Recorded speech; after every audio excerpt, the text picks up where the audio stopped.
May 15th. Moved into a halfway house today. For the first time in what feels like years, I have my own room, complete with my cell phone, yes, a TV, a mini fridge, this computer, it's an old Mac, but it's got signal, and a microwave. I have to share a bathroom, but oh well, this place is the Ritz when compared to the park benches I've known.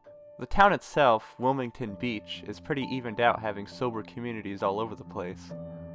During treatment sessions, my counselor is pushing me to write a blog that will help release my frustrations in a helpful way instead of bottling them up, so here it goes.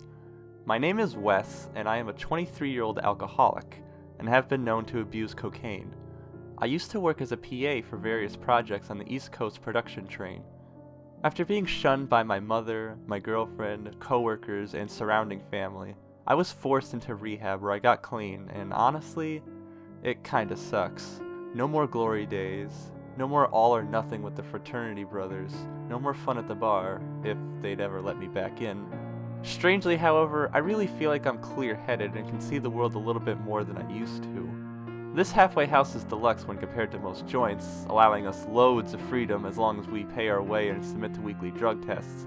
Not only that, it's exclusive to only 8 guys at a time and we don't have to share rooms. Beats the hell out of rehab.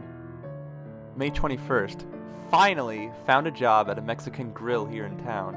Best part is it's only a block from the house, so no more buses. For those who haven't given a damn up to this point, I am in a halfway house located here in Wilmington Beach, North Carolina, and I have been clean for all of 3 months today. Originally, I really missed the rush, but man, I won't lie, this shit is awesome. I even met a pretty girl today, Katie, who was also in rehab with me. My type too. Blonde, bubbly, curvy, and most importantly, she loves the comic books that I do.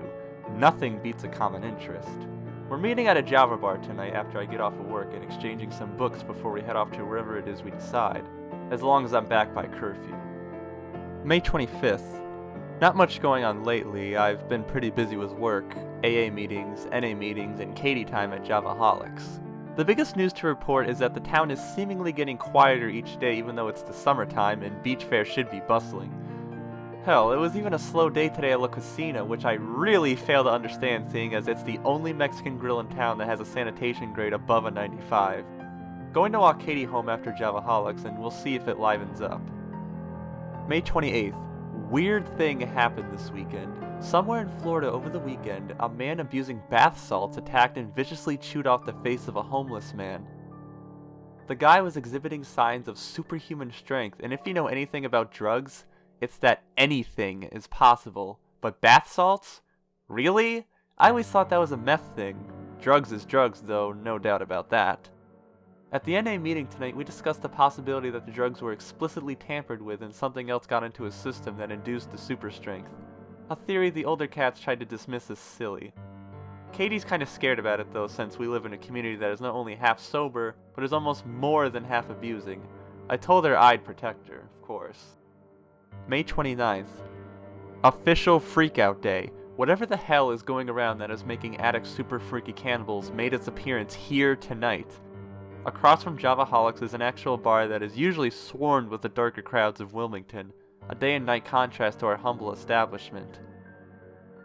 A crazy bumbling crackhead we all know usually heads for that bar at night to score, but tonight he came to ours and rushed into our bathroom, locking himself in and began going nuts inside, beating the walls, smashing the toilet and sink, as well as nearly breaking down the old English oak door.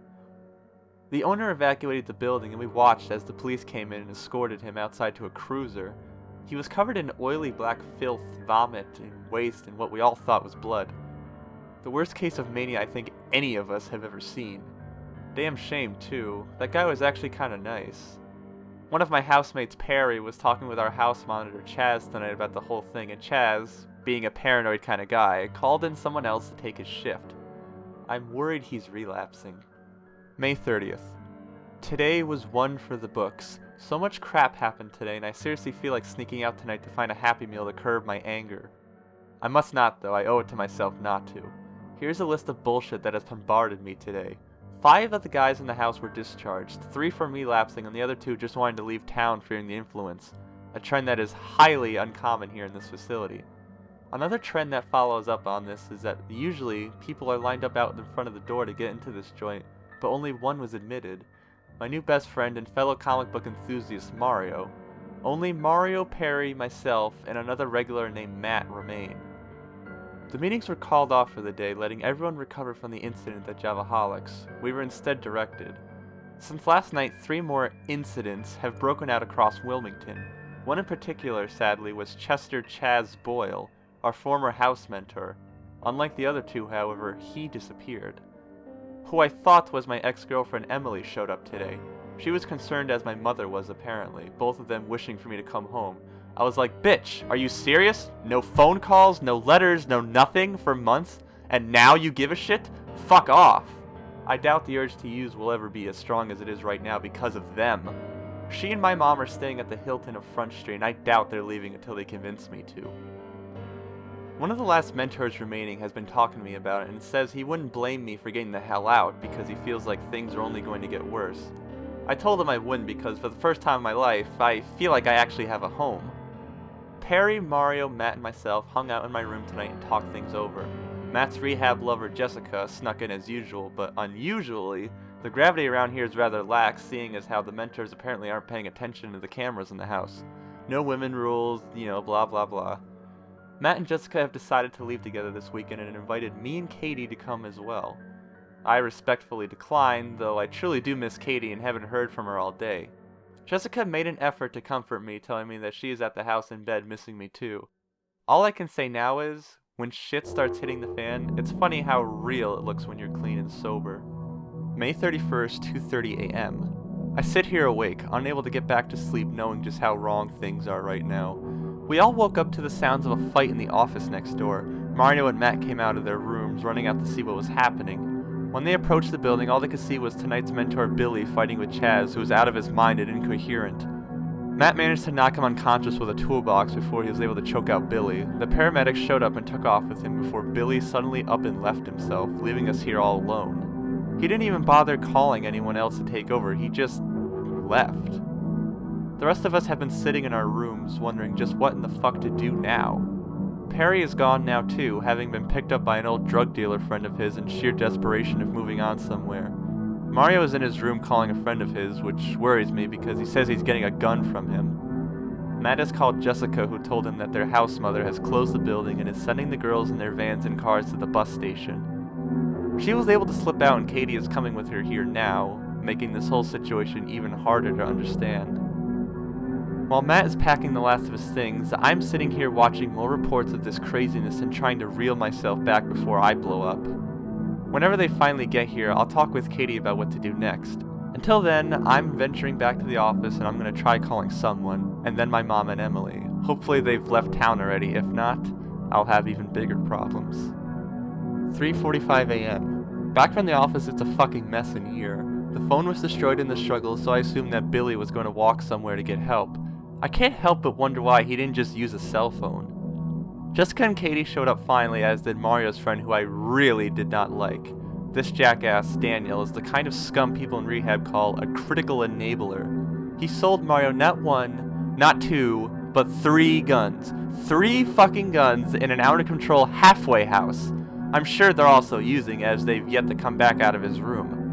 Funny enough, Mario gave 2 of the guns to me and Matt, though I declined to carry a weapon after what happened back in Durham. He still left it on the kitchen table and Matt put it in my room after he and Jessica disappeared into the room. Katie is on the phone with her parents.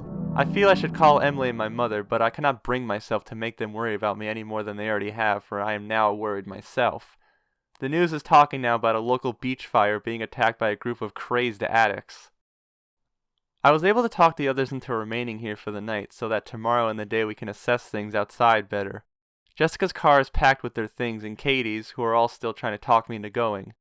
I find it pointless now, as I'm sure the situation is being put under control by police. If we're caught up in the middle of this in any way, we're toast. At least here we may be able to hold up for a while, so I'm attempting to talk the others into staying so we can better fortify the house and try surviving this way. I'll remain by the computer and document everything I can in the hopes that something or someone might know that we're okay and scared. That is all. If anyone from the WTC Treatment Center or Wilmington Beach Police Department gets this, Just know that myself, Catherine Young, Matthew Dennis, Jessica Stahl, and hopefully Mario Chavez are okay and not using. We are at the Launch House 4 off of Market Street in downtown Wilmington. We should be okay for now.